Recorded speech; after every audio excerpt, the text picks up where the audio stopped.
जय हिंद दोस्तों, एक बार फिर से आप सभी का स्वागत है आपके अपने चैनल खाकी टाक में। मैं हूं आपका दोस्त, आपका भाई अनुज सिंह, लेकर आया हूं आपके लिए एक और इन्फॉर्मेटिव वीडियो।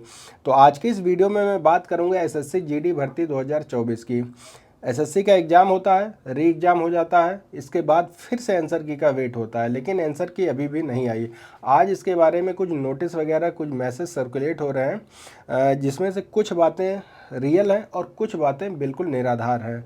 बातें निराधार क्या है उसे छोड़ देते हैं, जिन बातों में आधार है, जिसमें थोड़ी सच्चाई है, उसे जान लेते हैं। सच्चाई क्या है कि जो एसएससी की जो पुरानी वेबसाइट है, जो आप सभी जानते होंगे nic.in वाली, इस वेबसाइट पे चैलेंज सिस्टम पर एक नोटिस आता है। नोटिस में क्या लिखा रहता है? Module of candidates response correct answer and submission of representation if any tentative answer key for constable GD in central armed police force CAPF SSF rifleman GD and Assam rifle examination 2024 answer key may be submitted through this system only click here. Click here पे जब आप, ये लगभग 5 बजे, 4:30 से 5 बजे के करीब ये चैलेंज सिस्टम पर ये अपलोड किया गया। जब क्लिक हेयर पे आप सबमिट करते हैं तो आपके सामने कुछ भी खुलकर नहीं आता है। तो ऐसे में हुआ क्या है, इसका मैं आपको बाद में कंक्लूज़न बताऊंगा। जब आप इसको खोलते हैं तो वहाँ से एक्टिव नहीं होता है। अगर किसी किसी का जब क्लिक हेयर करते हो खुल भी जाता है तो लिख के आता है no challenge system is currently active, मतलब यहाँ पर कोई भी सिस्टम करेंटली एक्टिव नहीं है। ठीक, अब जब हम जो इसकी नई वेबसाइट है gov.in वाली, gov.in पर जब हम जाते हैं तो वहाँ पता चलता है, वहाँ एक पॉपअप आ रही। इससे पहले मैंने जो एक वीडियो बनाई थी उसमें आया था कि इस लिंक पर आप क्लिक करेंगे तो आपका आंसर की अपलोड हो जाएगी। जब आप उस लिंक पर क्लिक करते थे तो आपका कैंडिडेट फॉर्म खुलकर सामने आता है, जिसमें आपका नाम, डेट ऑफ बर्थ और एज वगैरह ये सब लिखी रहती थी।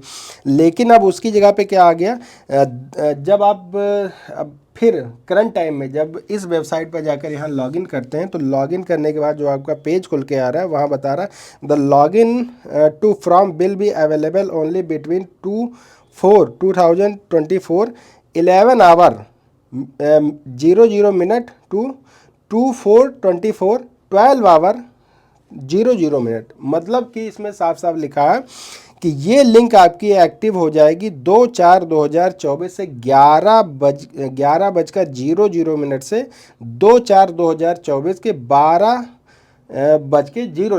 मतलब आज की डेट इसमें दिखा रहा है कि आज ये एक्टिव होगी 11 और 12 बजे के बीच में। अब आप यहाँ अंदाज़ा ये लगाइए कि कोई भी आंसर की केवल 1 घंटे के लिए खुल सकती है। आप बताइए, नहीं खुल सकती ना। कोई भी आंसर की जो लिंक है वो केवल और केवल 1 घंटे के लिए एक्टिव होगी, उसके बाद बंद हो जाएगी। तो यहाँ ये भी पूरी तरीके से फेक है। ठीक है, अब होता क्या है, मैं बात कर रहा था ये nic.in वाली पे। nic.in पे जो ये पहले जो नोटिस आया था उसमें कहीं ना कहीं मैंने खुद अपनी आंखों से देखा था, तो कहीं ना कहीं ये हुआ होगा कि एसएससी ने गलती से आंसर की को nic.in पर अपलोड कर दिया।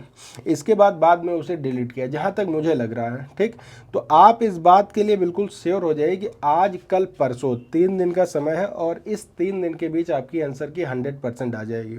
दिल थाम के बैठिए, अगर आपने सही किया तो आपका सिलेक्शन होगा। और मैं तो चाहता हूं कि 100% जो सही करके आया हो, जो पात्र कैंडिडेट, इसमें भी कुछ ना कुछ हुआ ज़रूर है, वरना 2 बार एग्ज़ाम कैंसिल नहीं हो सकता था। एक सेंटर का हुआ, फिर दूसरी सेंटर का हुआ, 2 बार लिस्ट निकली। तो आप बिल्कुल तैयार रहिए, आप जितना करके आए हैं उसी के हिसाब से आपका सिलेक्शन होगा। और जैसे ही इससे रिलेटेड कोई अपडेट आती है 100% मैं आपको बताऊंगा। मैंने बहुत दिनों बाद ये एसएससी जीडी आंसर की पर वीडियो बनाई, क्योंकि इससे रिलेटेड मेरे पास कोई जानकारी ऑथेंटिक नहीं थी।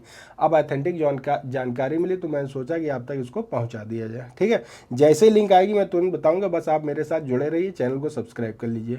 तो मिलते हैं एक और वीडियो के साथ, तब तक आप सभी को जय हिंद, जय भारत।